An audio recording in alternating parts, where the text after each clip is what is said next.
जिथे अन्याय तिथे आमचा आवाज, अत्याचाराचा प्रतिकार. हिंदवी न्यूज. छत्रपती संभाजीनगर येथे इतर मागास बहुजन कल्याण प्रादेशिक विभागाच्या कार्यालयासमोर यशवंतराव होळकर मुक्त वसतिगृह योजनेतील विद्यार्थ्यांच्या विविध प्रलंबित मागण्यांसाठी दत्तू नंदलाल लोणे यांनी आमरण उपोषण सुरू केले आहे. या आंदोलनाला विविध राजकीय पक्ष, सामाजिक संघटना आणि स्थानिक पदाधिकाऱ्यांचा जाहीर पाठिंबा मिळत आहे. उपोषणकर्त्यांनी शासनाकडे प्रमुख 3 मागण्या मांडल्या आहेत. यामध्ये डीबीटी योजनेअंतर्गत विद्यार्थी किंवा त्यांच्या पालकांच्या बँक खात्यात निधी तत्काळ वर्ग करण्यात यावा. शासन निर्णयानुसार दरवर्षी योजनेतील विद्यार्थ्यांची संख्या 10,000 वाढविण्यात यावी.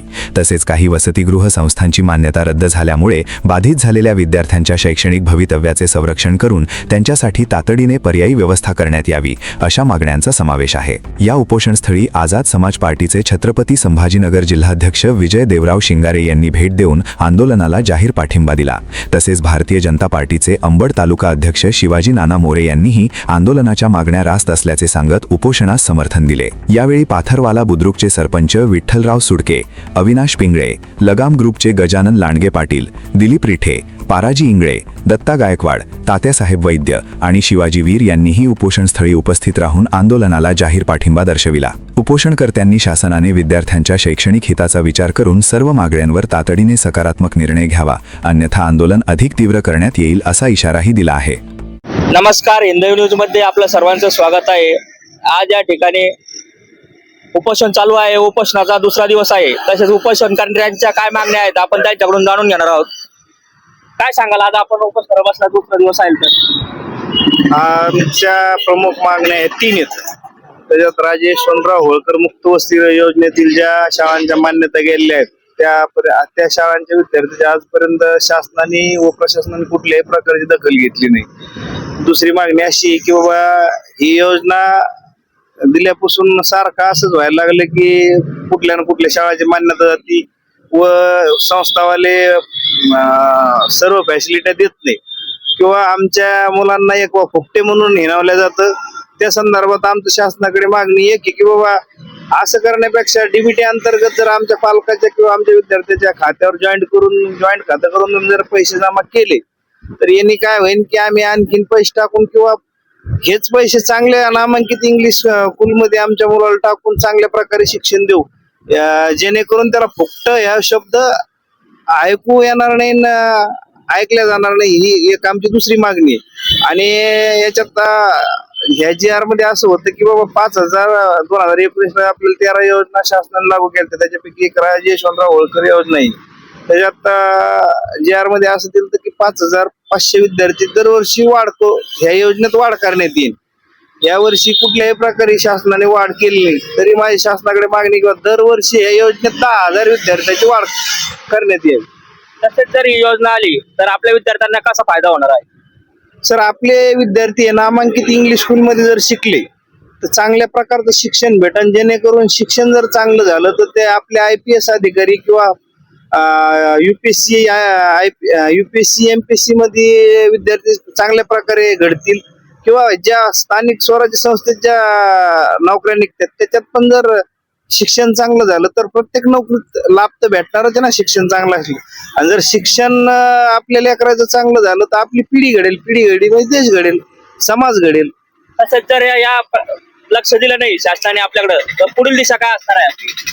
शासनाने जर माझ्याकडे लक्ष नाही दिलं तर मी जोपर्यंत माझा प्राण आहे तोपर्यंत मी इथून उठणार.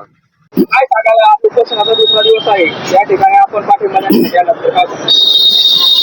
आज समाज कल्याण कार्यालय छत्रपती संभाजीनगर हे कार्यालय मराठवाडा विभागाचं कार्यालय असून आज या ठिकाणी यशवंत संघर्ष सेना या ठिकाणी एवढं सांगायचं आहे की राजे यशवंतराव होळकर जे मुक्त वसतिगृह होतं, आपण गेल्या वर्षी या ठिकाणी बघितलं असेल की या राज्य यशवंतराव होळकर मुक्त मग ज्या संस्था असतील त्यांनी मोठमोठ्या या संस्था बांधून या ठिकाणी जे धनगर बांधव आहेत ते धनगर बांधवांचे विद्यार्थी त्या ठिकाणी शिक्षण घेतात, परंतु त्या फक्त कागदपत्र त्या ठिकाणी शिक्षण दाखवलेलं आहे. त्या ठिकाणी विद्यार्थ्यांची संख्या नसताना या ठिकाणी लाखोचं बिल या संस्था चालकाने त्या ठिकाणी काढलेलं आहे. मोठा भ्रष्टाचार या ठिकाणी झालेला आहे. म्हणून आज संघर्ष यशवंतराव संघर्ष सेनेच्या वतीने समाज कल्याणासमोर या ठिकाणी आमरण उपोषण या ठिकाणी करण्यात येत आहे. हे अन्नत्याग असून या विद्यार्थ्यांचं भवितव्य या ठिकाणी झालं पाहिजे. जो विद्यार्थी ज्या वसतिगृहामध्ये शिक्षण घेतो त्या विद्यार्थ्यांचा एकही रुपया हा पुढे वाया गेला नाही पाहिजे. म्हणून आझाद समाज पार्टीच्या वतीने या ठिकाणी मी आवाहन करतो, हे जे असतील या पोर्टलवर विद्यार्थ्यांचा जो निधी आहे तो वर्ग केला पाहिजे आणि विद्यार्थ्यांच्या पालकापर्यंत तो निधी या ठिकाणी मिळाला पाहिजे. मला या यशवंत संघर्ष सेनेच्या या नेत्यांचा व कार्यकर्त्यांच्या या ठिकाणी खरोखरच या ठिकाणी मी आभार मानतो.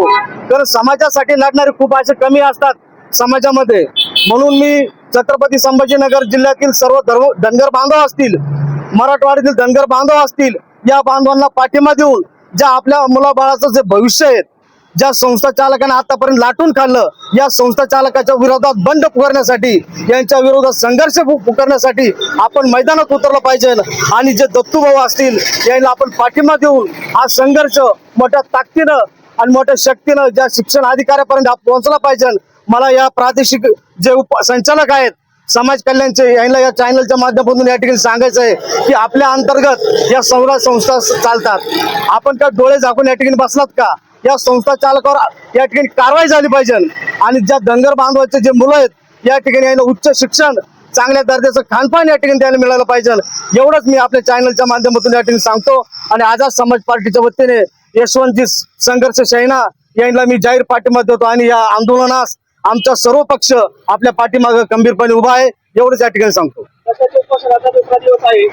या उपोषणात खर्चाची जर तब्येत घालवली तर काय सांगाल? मी आझाद समाज पार्टीच्या वतीने या ठिकाणी सांगतो, ज्या ठिकाणी यशवंत संघर्ष सेना या ठिकाणी आमरण उपोषण करत आहे, जर या ठिकाणी उपोषण करण्याची जर या ठिकाणी जर तब्येत या ठिकाणी खालवली तर या ठिकाणी प्रादेशिक बुक संचालक बसले आहेत.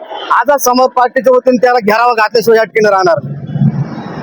काय सांगाल या उपोषणास्थळी आपण भेट द्यायला आला असता? आज या ठिकाणी आमचे सहकारी आदरणीय दत्ता भाऊ लोणे, सुरमप परिकर, आज या ठिकाणी उपोषणाला बसण्याचं मुख्य कारण असं आहे, या ठिकाणी आपण बघत आहोत राजे यशवंतराव होळकर मुक्त वसतिगृह योजनेतील विद्यार्थ्यांच्या ज्या समस्या आहेत, जे डीबीटी मार्फत 2845 मुलांचं या ठिकाणी पेमेंट बाकी आहे. ते पेमेंट एकतर त्या मुलांच्या खात्यावर जावं किंवा त्यांच्या वडिलांच्या खात्यावरती ते वर्ग करण्यात यावं, यासाठी या प्रमुख मागणीसाठी ते या ठिकाणी उपोषणाला बसलेले आहेत. मी या ठिकाणाहून आपल्या मार्फत सर्व धनगर बांधवांना विनंती करतो, या ठिकाणाहून आवाहन करतो की त्यांनी आदरणीय दत्ता भाऊ लोणे यांना त्यांच्या या मागणीसाठी, गरीब मुलांच्या जे वसतिगृहामध्ये गरीब विद्यार्थी आहेत त्यांच्या भवितव्यासाठी या ठिकाणी ते उपोषणाला बसलेले आहेत. माझी हात जोडून कळकळीची विनंती आहे सर्व बांधवांना की त्यांनी या ठिकाणी येऊन आदरणीय दत्ता भाऊ लोणे यांना पाठिंबा देण्यासाठी या ठिकाणी यावं, एवढीच मी आपल्या वतीनं या ठिकाणी सर्व बांधवांना विनंती करतो. धन्यवाद. माझं गाव मी सुरेश आसाराम पातुंदे, राहणार पाथरवाला खुर्द, तालुका अंबड, जिल्हा जालना. नमस्कार, हिंदवी न्यूज मध्ये आपलं सर्वांचं स्वागत आहे. तसेच आज भारतीय जनता पार्टीचे पदाधिकारी आपल्या समवेत या उपोषणाला पाठिंबा देण्यासाठी आलेले आहेत. आपण त्यांच्याकडून जाणून घेणार आहोत. काय सांगाल साहेब, आपण या उपोषणाला पाठिंबा द्यायला आलात तर? नमस्कार, मी शहागड मंडळ अध्यक्ष शिवाजी मोरे. जे उपोषण दत्ता भाऊ, आज मला वाटतं हे उपोषण त्यांचं तिसरं उपोषण आहे. मी त्यांच्या सर्व उपोषणामध्ये सहभागी आहे. गेल्या उपोषणामध्ये सुद्धा त्यांच्यासाठी आलो आणि या उपोषणात सुद्धा माझा त्यांना पाठिंबा आहे. ते जे समाजाच्या मुलांचे जे काम करतात मुलांच्या पैशासाठी, ते खूप चांगलं आहे. या उपोषणाला माझा पाठिंबा आहे, यासाठी मी त्यांना इथे भेटायला आलोय. तसेच आपले जे आता सत्ता पावली भारतीय जनता पार्टीची सत्ता आहे, तर आपण आपल्या वरिष्ठाकडे या गोष्टीची मागणी करणार आहात का? 100% आम्ही आमच्या वतीने आमचे जिल्हाध्यक्ष माननीय कुचे साहेब व पक्षाचे भारतीय जनता पार्टीचे संपर्क प्रमुख, घनसावंगीचे विधानसभा प्रमुख गाडगे साहेब यांना सुद्धा याची आम्ही सांगणार आहे या आंदोलनाची दखल घेण्यात यावी म्हणून. काय सांगाल या उपोषणाला भेट द्यायला आलात तर? काय उपोषणाला भेट द्यायसाठी आलतो. आमचे दत्ता भाऊ लोणे उपोषणासाठी बसले होते, त्यांच्या भेटीसाठी आलो होतो. मी विठ्ठल सुडके, पात्रावाला खुर्द, सरपंच पात्रावाला खुर्द. तसेच या ठिकाणी गजानन लांडगे पाटील सुद्धा या उपोषणकर्त्याला भेट देण्यासाठी आलेले आहेत. काय सांगाल पाटील? माझं हेच म्हणणं आहे की काल 15 तारखेपासून दत्तू भाऊ उपोषणाला बसलेले आहे.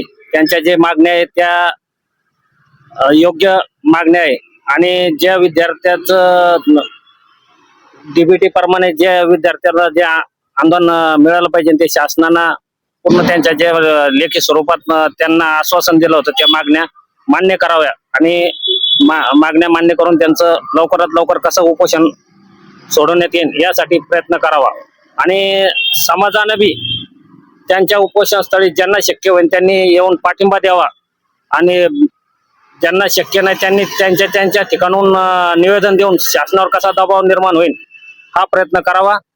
आणि एवढीच मी विनंती करतो आणि आमचा रांजणगाव शेणपुंजी लगान ग्रुपचा पूर्ण त्यांना पाठिंबा आहे. जय जिजाऊ, जय शिवराज, जय मल्हार. तसेच आपल्या सोबत बाबासाहेब तायडे सुद्धा आलेले आहेत. साहेब कुठून आलेले आहेत आपण? आंबड.